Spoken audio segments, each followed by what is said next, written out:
How we doing YouTube? It's your friendly gamer SmartEntity here.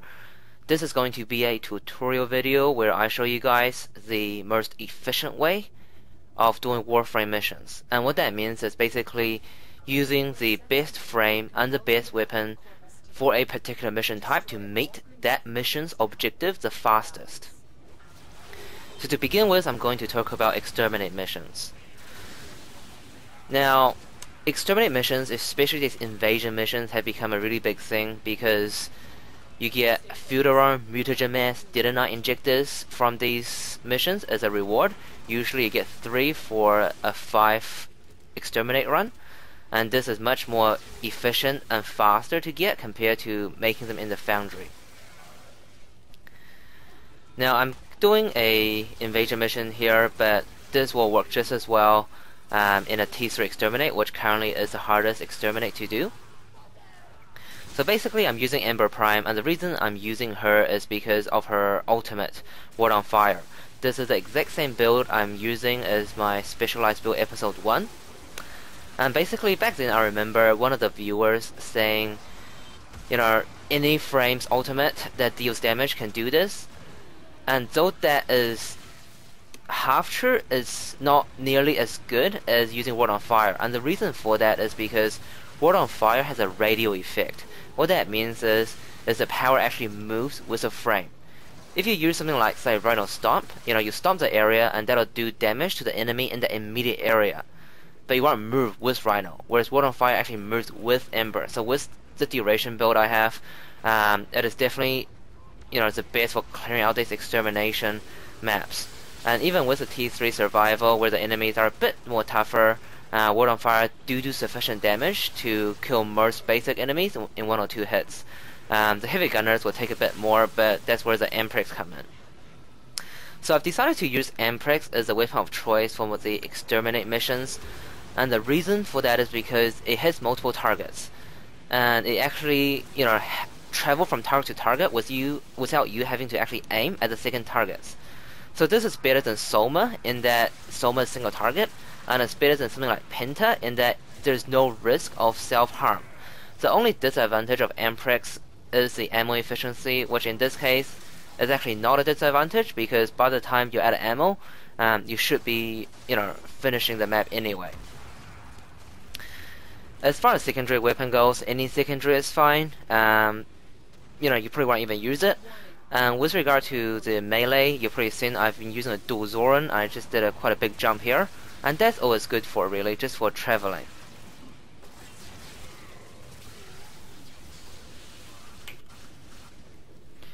So basically, the point of this video is really to just show you guys, you know, to pair the frame with the weapon to the mission. It's not really about doing a breakdown of anything. You know, I've done it in the past. I will put sort of links here and there if you guys do want to see the sort of frame builds or the weapon builds. I am recording this entire invasion mission here. Basically, you know, it took me about just over 4 minutes to do solo. If you guys are running, you know, multiple frames, say 4 frames, you know, you probably won't even have to fire your primary weapon. If everyone just casts World on Fire, you guys will literally just, you know, run through the map, go right to the objective. You won't even have to aim or look around. So I'm nearly done here.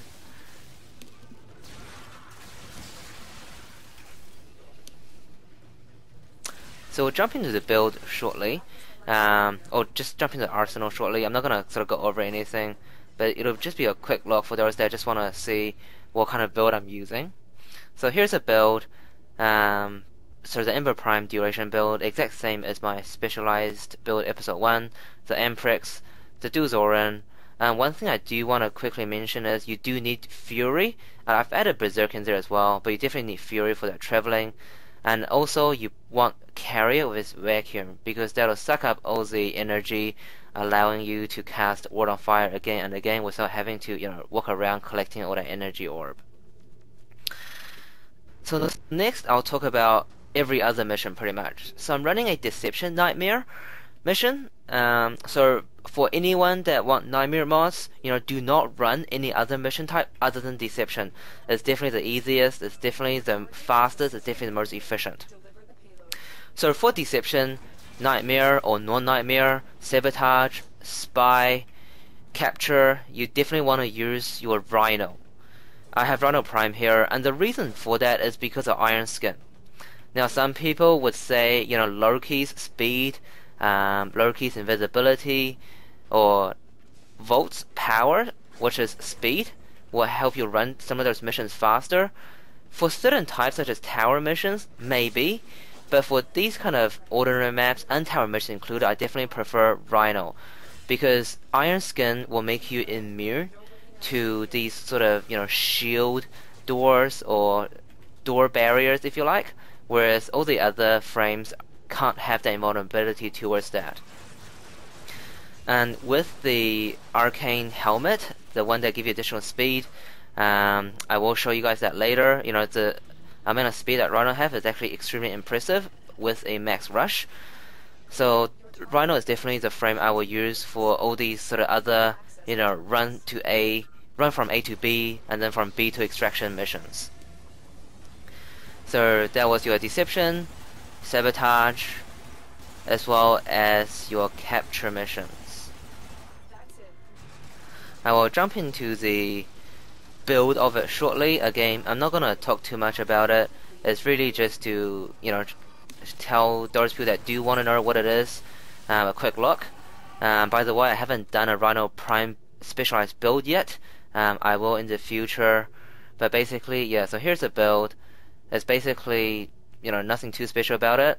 For these kind of missions, I definitely recommend running Soma, because that is the all-purpose weapon. It's pretty much good for everything. I put a Brack in there. You won't really need a secondary for these kind of missions, but Brack is definitely the one to go if you need one. Do Zorans again for traveling.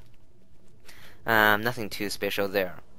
So next I want to talk about defense.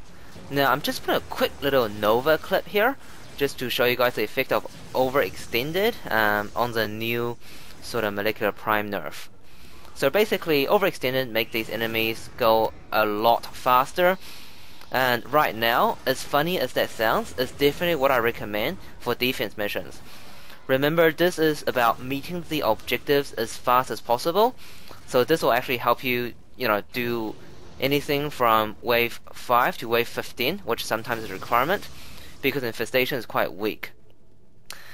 So just to jump into the build quickly, so this is my specialized build, and this is the build I used for that defense mission. So basically, the only thing that's changed really is I put overextended in there. Now, because I only have 3 formers in there, and I've only polarized 1 of her mod slots, I was forced to take away a couple mods to put overextended in there.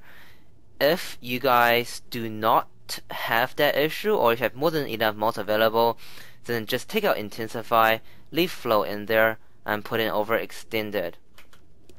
Because the energy bank, you never know, it may come in handy. Again, we're just talking about solo runs.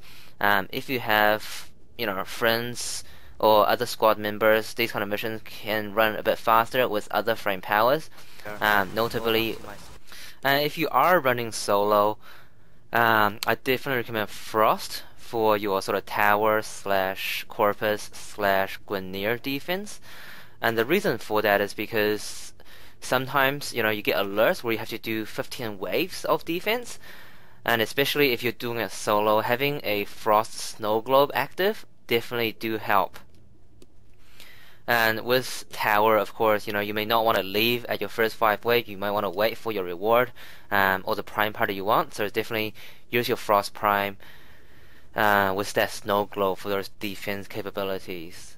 So just quickly jump into the build. That's what I'm using. Nothing too special. Same build I'm using in my specialized build episode 6. So the only other mission types out there are Assassinate and Survival. Assassination, probably go with Rhino again. There are different bosses sometimes that require different skills, but Rhino would be pretty much all-purpose. Against Lephantas, definitely use your roar, your stomp, and against all other bosses, pretty much just hack and slash and shoot bullets kind of thing. Other mission type is survival. Unfortunately, there's no way to make the clock go faster. You have to wait till 5 minutes. I'm not going to talk much about long survival. I've done plenty of videos on that. Feel free to check it out. Alright guys, so this is going to be the end of it pretty much. Please like, comment, and subscribe. Any questions, please leave in the comments section below. Don't leave in the forums. I won't be able to read it. If you leave in the comments below, I will be able to read it. Alright guys, thanks for watching. Cheers.